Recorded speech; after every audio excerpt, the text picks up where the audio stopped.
The problems will not stop for Donald Trump's former supposed fraud lawyer, Sidney Powell. Now, why do I say supposed? Well, you guys, if you've been following the story, I've been telling you about this story for a year now. Sidney Powell appeared to be representing Donald Trump in various of these frivolous voter fraud motions and complaints filed to courts after the 2020 election. But when she got really cuckoo for Cocoa Puffs, the White House put out the then Trump White House put out a statement saying what she's doing on her own. And then she was banned from the Oval Office, but was reportedly seen there anyway, et cetera. OK, the latest is that she is now under federal investigation. Feds are now asking questions about Sidney Powell and her pro-Trump group. Now, the details are interesting, and you'll see why in a moment. The Daily Beast reports, ever since Sidney Powell spearheaded one of then President Trump's efforts to nullify the election, she has found herself on the wrong side of a flurry of potentially ruinous lawsuits. But this is not the only part of her deepening troubles.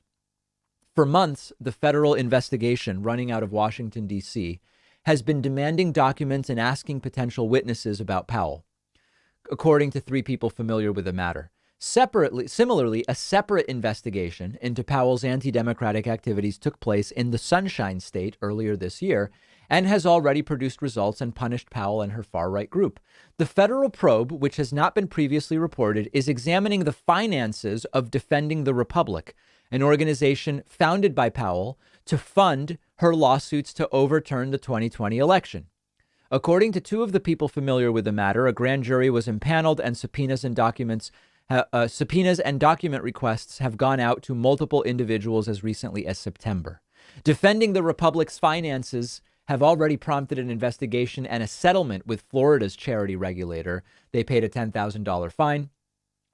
In secretly recorded conversations released by erstwhile Powell ally Lynn Wood over the last few days, former Overstock.com and Defending the Republic CEO Patrick Byrne accused Powell of pocketing funds from the group in order to pay for her defense against that billion-dollar defamation suit filed by Dominion Voting Systems. They haven't responded to the comments. So this is very, very interesting because this is about the financing of the nonprofit meant to fight the election results, not about her completely outrageous participation in perpetuating the big lie with the frivolous, bogus legal challenges against it. So it's related to the insanity she was involved in, but it's actually about the financing of that insanity, not the insanity itself. And of course, she may face disbarment and all sorts of other problems going forward as well. But it's about the funding of those actions, not the actions themselves.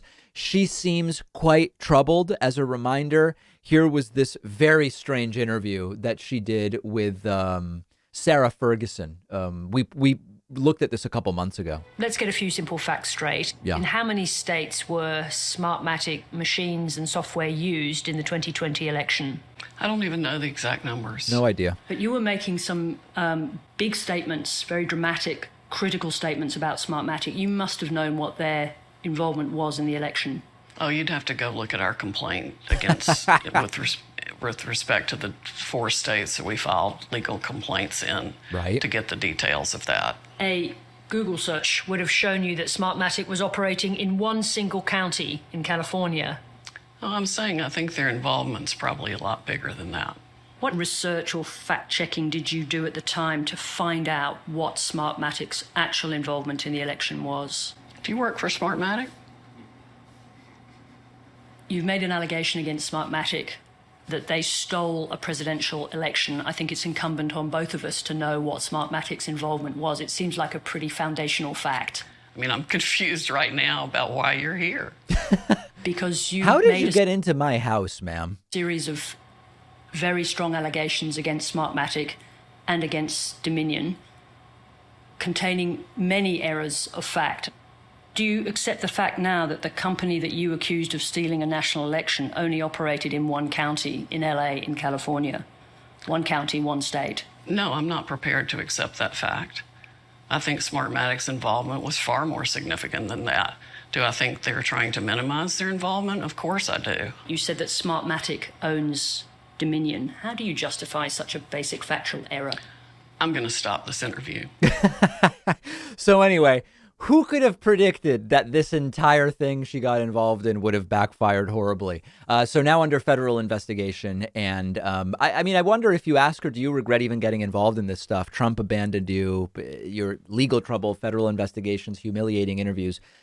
My instinct is she's not so deluded that she would say, no, it was all worth it. My instinct is she would say, it wasn't worth it. It wasn't worth it. But we may never know. We'll take a quick break and we will be back right after this. Insane new revelations about COVID during the last presidential campaign involving Donald Trump and Joe Biden. Incredible, incredible revelations from Mark Meadows. Stay with us. It is an insane story, but a completely predictable one.